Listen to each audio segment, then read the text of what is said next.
बिस्मिल्लाहिर्रहमानिर्रहीम। Lesson number 31 start करता हूँ, जो कि है macro economic equilibrium, the determination of equilibrium income. अब जो इन्वेस्टमेंट है हमारे पास, यह है इन्वेस्टमेंट के बारे में। इन्वेस्टमेंट और इन्वेस्टमेंट डिमांड कर्व। पिछला था हमारे पास कंजम्पशन एंड सेविंग का, जो है ना, हमने पढ़ा था। इन्वेस्टमेंट क्या होती है और क्यों करती हैं? कोई भी कंट्री हो जाए, वो इन्वेस्टमेंट इसलिए करती है कि वो अपनी मैक्सिमम आउटपुट इंक्रीज़ करे और अपना रेवेन्यू बढ़ाए। मेन फंक्शन जो इन्वेस्टमेंट का है वो क्या है भला?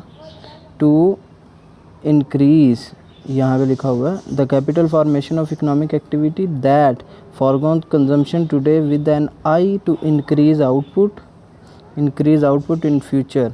Investment is by far the most volatile component of aggregate demand. ठीक हो गया।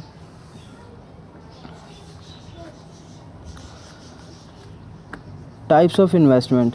बेसिकली कितनी टाइप की इन्वेस्टमेंट होती हैं? तो एक तो वो होती हैं कि जिसमें जो है लोग जो हैं रेसिडेंशियल कंस्ट्रक्शन होती है। ठीक है, टाइप्स पूछी जा सकती हैं पेपर में कि कितनी टाइप की इन्वेस्टमेंट होती है। नंबर 1 रेसिडेंशियल कंस्ट्रक्शन, यानी कि जो घर के लिए कोई घर बनाना है वो कंस्ट्रक्ट कर रहे हैं, depend on number of willing house buying house hold. ठीक है, ये डिपेंड कर रहा होता है। ये हम मैक्रो इकनॉमिक की बात कर रहे हैं, ये मत भूलना, मैक्रो इकनॉमिक। और इसमें एग्रीगेट देखा जाता है, ओवरऑल एग्रीगेट देखा जाता है कि पूरी कंट्री में कितने। अब वही बात कर रहा है कि residential construction depends upon the number of willingly house buying house holds. ठीक है, काफ़ी लोग ऐसे हैं जो बाई नहीं कर सकते, हाउस किराए पे रह रहे हैं, तो वो तो नहीं ना शामिल होंगे उसमें। तो एक तो वो हो गई। दूसरी non residential construction depend upon the willing ability to firm to buy commercial property. अब दूसरी वो हो गई कि कमर्शियल प्रॉपर्टी पे जो नॉन रेसिडेंशियल ऑफिसेज वगैरह क्रिएट किए जाते हैं। ठीक है, नॉन रेसिडेंशियल।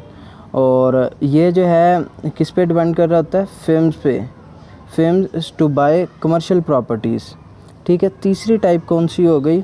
तीसरी टाइप होगी the demand for producers durable purchases depend on utilization of existing products productive capacity. ठीक है, वो परचेज़ करते हैं कोई भी चीज़, रॉ मटेरियल वगैरह उस पर यूटिलाइज़ करना। यानी कि अभी हमारी किसी फर्म की जो है डिमांड वो बहुत ज़्यादा एक्सीड कर रही है, कोई एक चीज़ उनकी अच्छी चल रही है, तो वो इन्वेस्टमेंट वहाँ पे करेंगे, ज़्यादा उसका रॉ मटेरियल ख़रीद लेंगे ताकि उन्हें लेस से लेस में पड़ जाए और वो ज़्यादा से ज़्यादा प्रोड्यूस कर सकें। ठीक है, टू प्रोड्यूस मोर, या ये भी हम कह सकते हैं।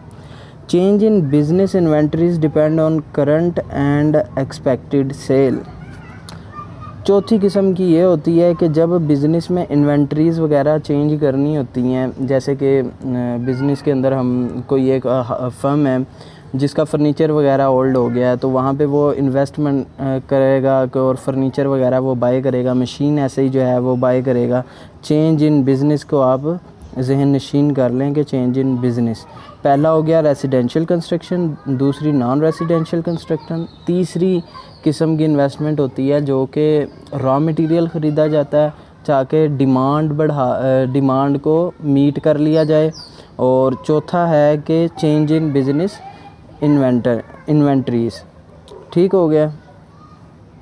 इसके बाद आ जाती है imports and exports, import export and trade balance. Import क्या होती है? Import are the goods and services that are produce in an other country and consume in home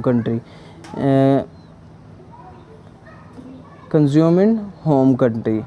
इसका मतलब ये है कि किसी और कंट्री में कोई चीज़ बने और वो पाकिस्तान में यूटिलाइज़ हो। जैसे कि ये मोबाइल वगैरह जो हैं, ये चाइना में आप यूज़ कर रहे होंगे, तो ये चाइना में बन रहे हैं और हम इसे इंपोर्ट कर रहे हैं और ये हमारे पास यूज़ हो रहे हैं।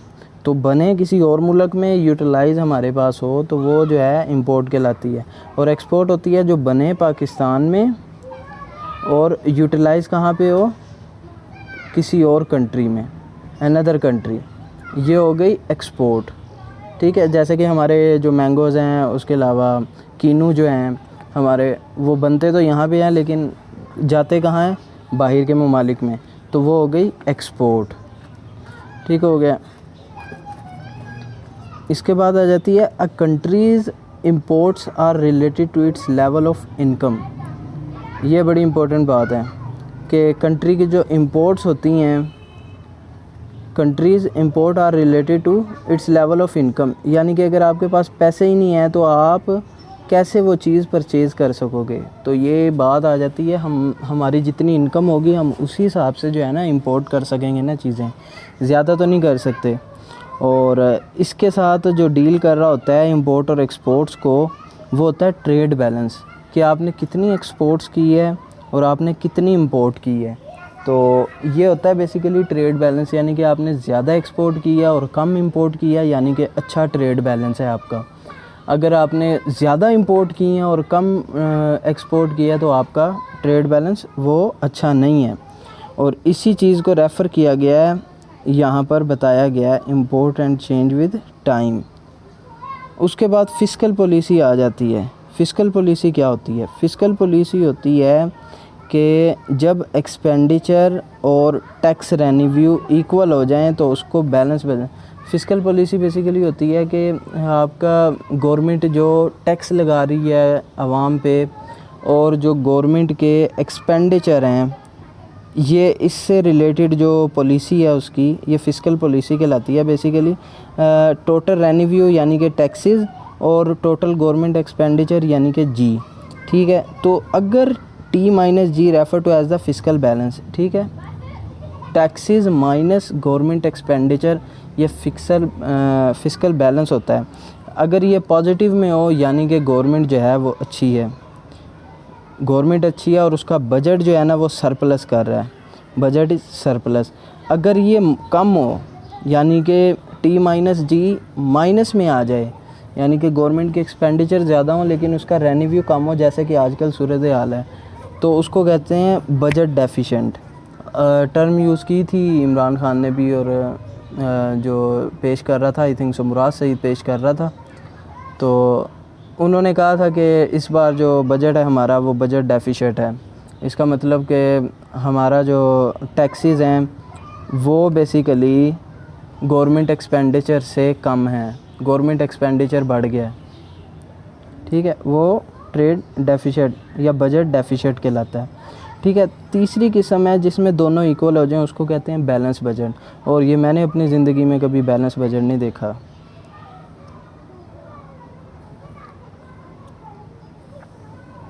Determination of national income. National income कैसे जो है वो ड्राइव की जाती है?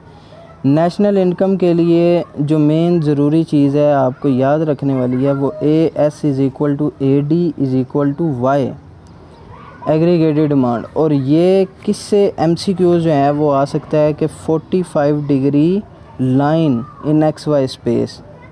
ठीक है, 45 degree line in XY space, ये आपने याद कर लेना है। ये MCQs हैं बेसिकली, और इसमें कुछ भी नहीं है याद करने वाली चीज़। द AD और expenditure function is given by AD is equal to C consumption plus investment plus government expenditure plus X minus M।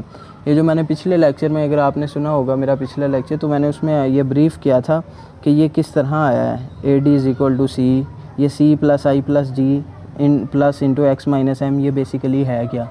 ये इंजेक्शंस हैं बेसिकली। तो पिछला लेक्चर सुन लें तो आपको ये समझ आ जाएगी। ठीक है, इसमें वही बयान किया गया है, इम्पोर्टेंट बात नहीं है।